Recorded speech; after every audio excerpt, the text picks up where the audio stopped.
this one blotched, and it's supposed to essentially be like a representation of institutional racism.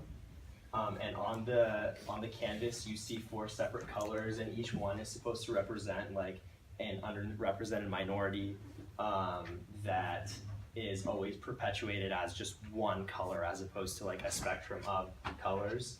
And if you see, like, each one of them has the same space on the canvas, which shows that they have like basically the same like shared struggle in terms of like white institution.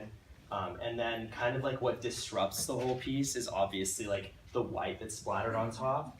And that's supposed to represent like the white assimilation that all of them have to kind of adhere to in order to be accepted into society and to be accepted into the institution. Kind of like the black skin, white masks type of thing that Fawn talks about.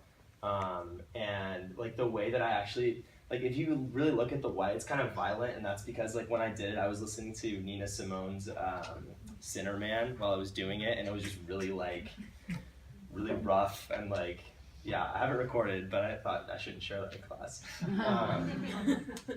Anyways, so yeah, so this one's blotched, so that's what this one stands for essentially.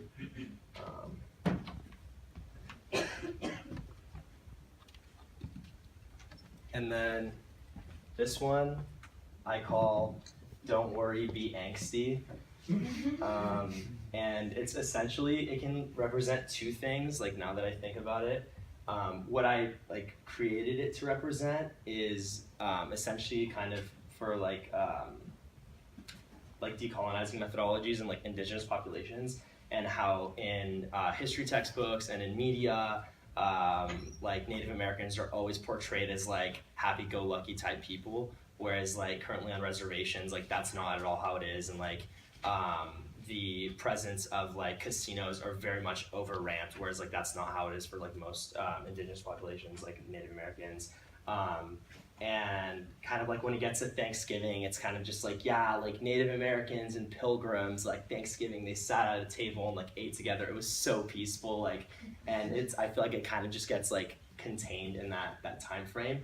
Whereas like then if we're going to be talking about history, and if that's going to be considered history, then it should be just as relevant as like the Trail of Tears, which is essentially what this is supposed to represent, and kind of like the violence against indigenous populations, and how that should be taken into account just as much as anything else. But now that I also think about it, like the whole angst part, like we're all like college students, and we're in a class that's supposed to be about quote unquote like decolonizing the university. So like this kind of like, in my, like when I look at it, it invokes some sort of like passion and like roughness to it, and I think that's kind of like what we're trying to like harness and like try to get in peace with. I feel like in this course is that angst in ourselves to make a difference or make a change, like be revolutionary and whatnot.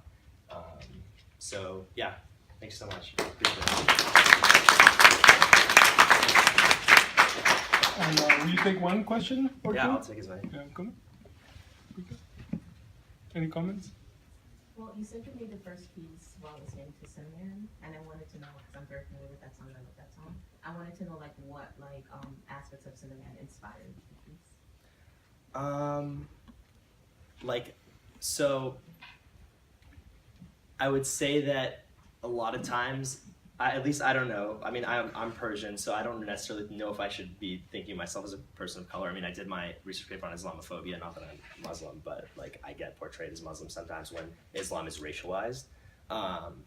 But I would say, like from my perspective, the way I view it at least is like a lot of times, like in Nina Simone's song, like she's like running away essentially from God, but she can't run away because she's known as like the sinner.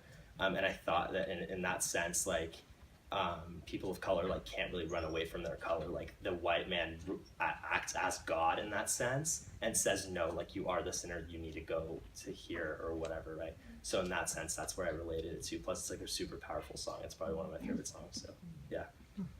Anyways, thank you.